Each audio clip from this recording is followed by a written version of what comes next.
Hello everyone, welcome to Angels Tarot. Hope आप सब खुश होंगे अपनी लाइफ में। आज की रीडिंग का टॉपिक है कि आप जिस इंसान से इतना प्यार करते हैं, जिसके साथ आपने इतना वक्त बिताया या इतने वक्त से आप उस इंसान के साथ रिलेशनशिप में थे, कोई भी एक ऐसा इंसान जो हर वक्त आपके दिमाग में घूमता है, आप उसे भूल क्यों नहीं पा रहे हैं? उसे भूलना क्यों इतना मुश्किल हो रहा है? क्यों उसे दिल से निकालना इतना मुश्किल हो रहा है कि हर वक्त आपको उसी का ख्याल रहता है?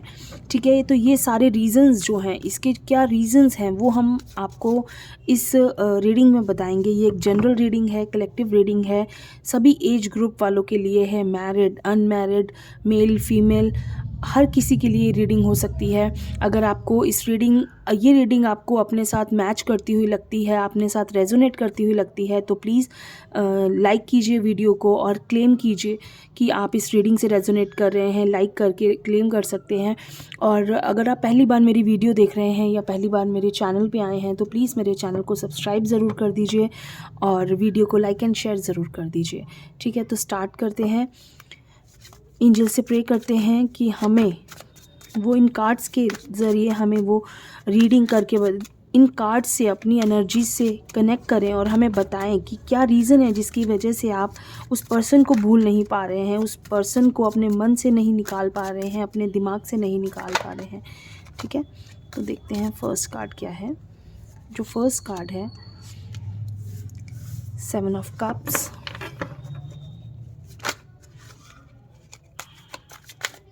सेकंड कार्ड जो पुल हुआ है, 3 of wands,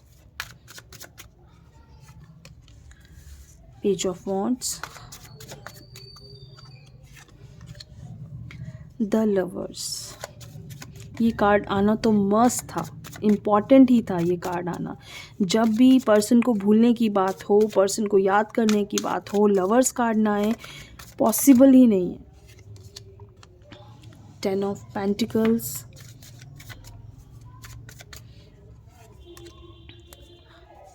Ten of Swords, the Sun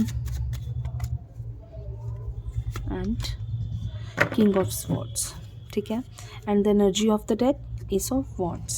तो कार्ड्स मैं इस तरह से लगा देती हूँ और दिखाती हूँ आपको कि क्या कार्ड्स हैं। आप एक बार चेक कीजिए कार्ड्स। ये कार्ड्स हैं। ठीक है, कार्ड्स हमने लगा दिए हैं। अब मैं आपको बताती हूँ रीज़न क्या है जिसकी वजह से आप उस पर्सन को नहीं भूल पा रहे हैं, दिमाग से नहीं निकाल पा रहे हैं। देखिए, सबसे बड़ी जो चीज़ है, आपको ऐसा लग रहा है कि आपने एक बहुत ज़्यादा वक्त एक इंसान को दे दिया, बहुत ज़्यादा चीज़ें, अपना एक तरह से पूरी तरह से ट्रस्ट, अपना सब कुछ न्योछावर कर दिया उस इंसान पे। और आगे से आपको एक्सपेक्टेशंस जो थी वो आपकी बहुत ज़्यादा हाई थी। वो इंसान आपकी एक्सपेक्टेशंस पे खरा नहीं उतरा। वो इंसान आपकी लाइफ में उस लेवल पे नहीं गया जहाँ उसको रहना चाहिए था। वो इंसान जिस जगह आपने उसको रखा हुआ था, जिस लेवल पे आपने उस इंसान को रखा था, वो उस लायक था ही नहीं। बेसिकली जो सबसे बड़ी चीज़ है, आपके दिमाग में हर वक्त उस इंसान की हुई गलतियाँ घूम रही हैं। उस इंसान ने जो आपके साथ किया, जिसके आप हकदार नहीं थे, जिसके आप जैसा बिहेवियर उनका आपके साथ रहा, आपको लगता है कि वो सही नहीं था आपके लिए। आपने बहुत बहुत ज़्यादा प्यार दिया उस इंसान को, लेकिन उन्होंने आपको आगे से जो इग्नोरेंस दी, जो एटीट्यूड दिया, या जो जैसा बिहेवियर उन्होंने आपके साथ किया, वो सही नहीं था। तो कहीं ना कहीं वो चीज़ आपको बार बार कचोटती है, वो चीज़ आपको बार बार डिस्टर्ब करती है कि मैं इतने बुरा बिहेवियर के हकदार नहीं थी या नहीं था। ठीक है, सबसे बड़ी जो चीज़ है, आपको बार बार डेली वो चीज़ आपके दिमाग को कचोटती है। आप बहुत ज़्यादा सोचते हैं उस चीज़ को कि क्यों मेरे साथ ऐसा हुआ। मैंने अपना 100% दिया इस रिश्ते में, मैंने अपना सब कुछ दिया इस रिश्ते में। क्योंकि आप देख रहे हैं लवर्स का कार्ड, एक वक्त पे आप दोनों का रिश्ता एक बहुत ज़्यादा प्योर रिलेशनशिप था, बहुत ज़्यादा आप दोनों के बीच में कमिटमेंट थी, बहुत ज़्यादा एक कह सकते हैं कि बहुत ज़्यादा प्यार था। लेकिन वो कहीं ना कहीं चीज़ें आप उन चीज़ों को मिस करते हो आप, कि एक वक्त में हम दोनों का जो रिश्ता था, जो प्यार था हम दोनों के बीच में, वो कहीं ना कहीं आपके दिमाग से निकल नहीं पा रहा है। कि इतना प्यार होने के बाद वो इंसान आपको छोड़ के कैसे जा सकता है या जा सकती है। वो चीज़ें कहीं न कहीं बहुत ज़्यादा आपको डिस्टर्ब करती हैं, जिस तरह से रिश्ता ख़त्म हुआ है, आपको वो रिश्ता, वो चीज़ें आपको बहुत ज़्यादा परेशान कर रही हैं। वो जो एटीट्यूड, गुस्सा, जो एक डोमिनेंस आपने बर्दाश्त करी है उस इंसान की, उस पर्सन का जो एक बिहेवियर, कह सकते हैं कि किस तरह का बिहेवियर, आपको हर वक़्त नीचा दिखाना, आपको हर वक़्त इग्नोर करना, वक़्त ना देना, या कह सकते हैं कि अपने आप को ऊपर रखना, अपनी आपकी सेल्फ़ रिस्पेक्ट को बहुत ज़्यादा डाउन कर दिया उस इंसान ने, सिर्फ़ अपने आप को इस रिश्ते में ऊपर दिखाने के लिए, इस रिश्ते में अपने आप को ऊँचा दिखाने के लिए कि मेरी वजह से ये रिश्ता चल रहा है। कहीं न कहीं बहुत छोटी चीज़ें होती हैं जब हम रिश्ते में होते हैं, हम शायद इग्नोर कर देते हैं कि कोई बात नहीं, हम इस इंसान के लिए इतना तो कर सकते हैं, हम इस इंसान के लिए इतना तो झुक ही सकते हैं। अगर वो हमें कुछ कह भी रहा है बिना सोचे समझे, या कह रही हैं, तो हम इतना तो छोड़ो, कोई बात नहीं, हो जाएगा, फिर क्या हो गया, ऐसा सोच लेते हैं हम उस वक़्त। लेकिन जब इतना करने के बाद भी आगे से आपको वो रिस्पॉन्स नहीं मिलता, या वो चीज़ें, वो जो आपको मिलना चाहिए, जैसा प्यार आपको मिलना चाहिए, या जैसा आपको इन सामने वाले इंसान से जो एक्सपेक्टेशंस होती हैं, वो एक्सपेक्टेशंस जब आपके बराबर नहीं आती हैं, तब आपको बहुत ज़्यादा दुःख होता है, क्योंकि आप उस वक़्त तक अपनी सेल्फ़ रिस्पेक्ट खो चुके होते हैं, है ना? तो वो चीज़ें आपको कहीं न कहीं आप भूल नहीं पा रहे हो उस इंसान को, कि इतना करने के बाद भी उस इंसान ने मुझे क्या दिया?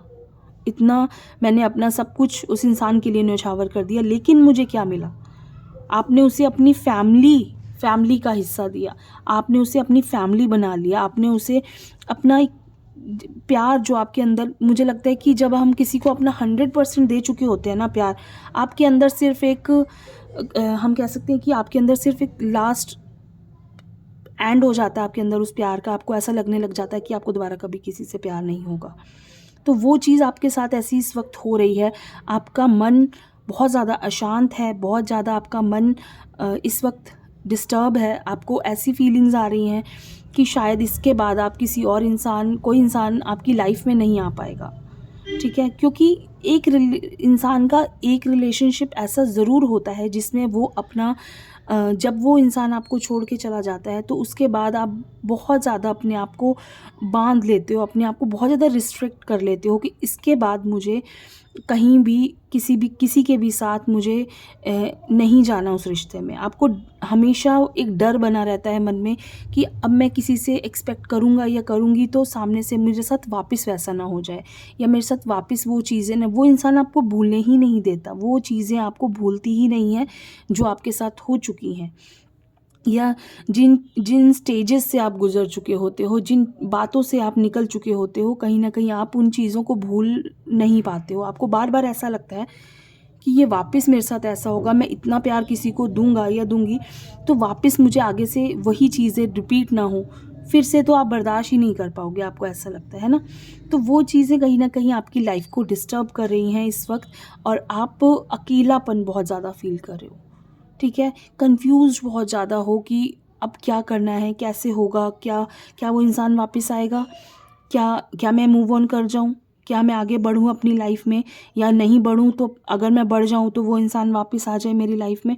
कन्फ्यूज़न बहुत है आपके पास इस वक़्त, बहुत ज़्यादा सोच रहे हो, और मैं आपसे एक चीज़ और कहूँगी, बहुत ही ज़्यादा प्रैक्टिकल होके, या बहुत ज़्यादा बचपने में कोई भी डिसीज़न मत लेना। आगे बढ़ना है, मूव ऑन करना है, पहले पूरी तरह से क्लियर हो जाइए। अपनी लाइफ़ को पूरी तरह से क्लियर कीजिए कि अब उस इंसान की आपकी लाइफ़ में क्यों कोई वैल्यू नहीं है। आप कन्फ्यूज़्ड हैं कि है भी और नहीं भी है। वो इंसान जाएगा या रहेगा। तो आप थोड़े से उस चीज़ में फँसे हुए हो अभी, क्योंकि प्यार एक्चुअली बहुत ज़्यादा आपने उस इंसान से किया। आपने उस इंसान को अपनी लाइफ़ की हर एक चीज़, हर एक बात आप उस इंसान से शेयर करते थे। उनके बिना आपका दिन शुरू नहीं होता था, रातें ख़त्म नहीं होती थी, हर वक़्त आप उस इंसान के बारे में ही सोचते रहते थे, और अभी भी सोच रहे हो, अभी भी नहीं भूल पा रहे हो। तो कहीं न कहीं चीज़ें ख़त्म नहीं हैं, अभी मूव ऑन करने की स्टेज दिख नहीं रही है मुझे कि जल्दी से कि आप मूव ऑन कर जाओगे। बट अगर आपको आगे मूव ऑन करना है, बढ़ना है लाइफ में, तो पहले इस चीज़ से क्लियरिटी लीजिए कि आपको अब ये ख़त्म करना है, यहाँ पे एंड करना है, फिर आगे बढ़ना है। वरना ना आप अगले रिलेशनशिप में सेटिस्फाइड हो पाओगे, ना इसे छोड़ पाओगे, बीच में ही फंसे रह जाओगे। और देखिए, ये जो कार्ड है ना, ये कार्ड यही कहता है कि कोशिश कीजिए, अगर सेल्फ़ रिस्पेक्ट से ऊपर आपकी लाइफ में चीज़ें ख़राब हो रही हैं, आपको वो इंसान बहुत ज़्यादा डिस्टर्ब कर रहा था, तो आपके पास ये मौका है कि आप इस चीज़ को ख़त्म कर सकते हो यहीं पे। और अगर आप चाहते हो, आपको लगता है कि आप ऐसे झेल सकते हो, आप ऐसे आगे बढ़ सकते हो उस इंसान के साथ, तो आप रहो, आप वेट करो। लेकिन अगर आपको लगता है कि हाँ, ये इंसान आगे भी मुझे परेशान करेगा या डिस्टर्ब करेगा या मेरे मेंटल हेल्थ पे फ़र्क पड़ेगा, तो इसको यहीं स्टॉप कर दो। क्योंकि आगे भी मुझे एरोगेंस उस पर्सन की एटीट्यूड में दिख रहा है, एटीट्यूड, ईगो दिख रही है, ट्रस्ट इश्यूज़ दिख रहे हैं, आपके रिलेशनशिप में थोड़ा सा अप एंड डाउन दिख रहा है, डोमिनेंस दिख रही है कि ये चीज़ें आपके साथ वापस हो सकती हैं। ठीक है, तो कोशिश कीजिए कि देखिए, अच्छा वक्त आएगा, बिल्कुल आएगा, ज़रूर आना है, हर किसी की लाइफ में आता है। और कोशिश कीजिए कि पहले क्लियरिटी लीजिए। आपको ना भूलने का रीज़न एक सबसे बड़ा बताऊं, एक्सपेक्टेशंस बहुत ज़्यादा रखी हुई हैं। एक्सपेक्टेशंस तो किसी से रखनी ही नहीं है, सिर्फ अपने आप से रखनी है एक्सपेक्टेशंस। कि उम्मीद, किसी से उम्मीद नहीं बांधनी है लाइफ में कि ये इंसान मेरे लिए ऐसा करेगा या ये मुझे इतना प्यार देगा। आपको अपना 100% देना है। अगर आपको लगता है कि आपका 100% के बराबर आपको नहीं मिल रहा है, आप उसे वहीं स्टॉप कर दीजिए कि वो इंसान इस लायक ही नहीं है कि आप उसे अपना 100% दे सकें। लेकिन अगर आप 100% दे रहे हो और सामने से मिल रहा है और उसके बाद कोई प्रॉब्लम हो रही है, तो आप थोड़ा सा वेट कर सकते हैं उस इंसान के लिए। आप रुक सकते हैं, आप सोच सकते हैं कि उसने भी मुझे 100% प्यार किया है। अब अगर कोई प्रॉब्लम होती है तो ये क्लियर हो जाएगी, ठीक हो जाएगा सब कुछ, ठीक है। तो थोड़ा सा एक्सपेक्टेशंस कम कीजिए, उम्मीदें कम बांधिए हर किसी से। मैं एक पर्सन से ही नहीं कहूँगी, मैं किसी से भी कहूँगी लाइफ में, चाहे वो आपकी फैमिली हो, चाहे कोई भी इंसान हो। आपको उम्मीद किसी से नहीं रखनी है कि सामने वाला इंसान मुझे इतना प्यार दे, इतना वक्त दे। ज़रूरी नहीं है कि जो हम सोच रहे हैं सामने वाला इंसान भी वही सोच रहा हो, ऐसा ज़रूरी नहीं होता है लाइफ में, ठीक है। और दूसरी चीज़ जो है, मुझे ऐसा लगता है ईगो, इस रिश्ते में मुझे ईगो बहुत ऊपर दिख रही है। आप दोनों एक दूसरे को ईगो से अपने आप को ऊपर नहीं आने देते कि आपको लगता है कि वो इंसान, मैं उससे ऊपर हूँ, और उसे लगता है वो आपसे ऊपर है। तो वो चीज़ कहीं ना कहीं आपके ईगोस क्लैश करते हैं, ठीक है। तो वो चीज़ें आप दोनों के रिश्ते को डिस्टर्ब करती हैं, ठीक है। तो ये कोशिश कीजिए कि ईगो जो है ना, इसको बहुत कम कीजिए, ठीक है। तो ये रिश्ता ख़राब नहीं होगा अगर आप ऐसे ही चलेंगे। और एक चीज़ और कह सकती हूँ कि प्यार देखिए बहुत है, उसमें कोई दो राय नहीं है कि आप दोनों के बीच में प्यार नहीं है या आप दोनों एक दूसरे को समझ नहीं रहे हैं, सब कुछ अच्छा है। क्योंकि रीज़न ही यही है ना भूल पाने का। सबसे बड़ा रीज़न क्या होता है, अगर आप किसी से बहुत परेशान हो जाते हो तो आप सोचते हो अच्छा ही है वो मेरी लाइफ से गया। लेकिन जहाँ इतना ज़्यादा प्यार होता है, वहीं इंसान एक दूसरे इंसान को भूल नहीं पाता है, उसे बार बार उसकी याद आती है, क्योंकि आपको सामने से भी उतना प्यार मिला है। कहीं ना कहीं आप इस वजह से उस इंसान को भूल नहीं पा रहे हो, आपको उतना प्यार उनसे मिलता रहा है, या अभी भी वो इंसान आपको मिस कर रहा है। वो इंसान बचपने में उसने डिसीजंस ज़रूर ले लिए हैं, ना बात करने का, आगे बढ़ने का, या कुछ भी, लेकिन भूलना उनके लिए बहुत मुश्किल है, आपको बहुत ज़्यादा मुश्किल हो रहा है उनके लिए भी। तो कहीं ना कहीं वो भी जल्दी से आगे नहीं बढ़ेंगे। तो जब वो इंसान आपको मैनिफेस्ट कर रहा होता है, वो इंसान आपको याद कर रहा है, तो आपको भी, आप छूट ही नहीं सकते उस इंसान की यादों से, आप बाहर आ ही नहीं पाओगे, क्योंकि उसकी भी यादों में आप हो ना कहीं ना कहीं। तो इस वजह से दोनों ही एक दूसरे के साथ अटैच्ड हैं, मेंटली अटैच्ड हैं, दिल से अटैच्ड हैं। तो वो जो अटैचमेंट होती है वो आपको जुदा नहीं होने देती कभी भी। तो ये कुछ रीजंस हैं जिनकी वजह से आप उनको भूल नहीं पा रहे हो, आपके पर्सन को, या आपकी, क्योंकि उस इंसान ने आपके लिए किया ही इतना कुछ होता है।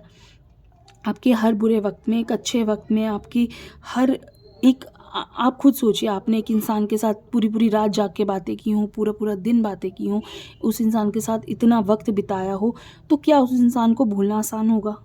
बिल्कुल भी नहीं। तो इसी वजह से कोशिश कीजिए, अगर आपका रिश्ता आपको लगता है कि प्योर था या बहुत ज़्यादा एक स्ट्रॉन्ग रिलेशनशिप था, तो थोड़ा-सा वेट कीजिए या इनिशिएट कीजिए, उस इंसान से बात कीजिए, उसे बुलाइए, उनसे कोशिश कीजिए वापस वापस अटैच्ड होने की। तो कहीं न कहीं मुझे ऐसा लगता है कि वो इंसान आपके लिए ज़रूर हर वक़्त हाज़िर रहेगा। ठीक है? तो ज़रूर ट्राई कीजिए और मुझे बताइए आपको मेरी छोटी-सी रेडी कैसी लगी। Thank you so much. खुश रहिए।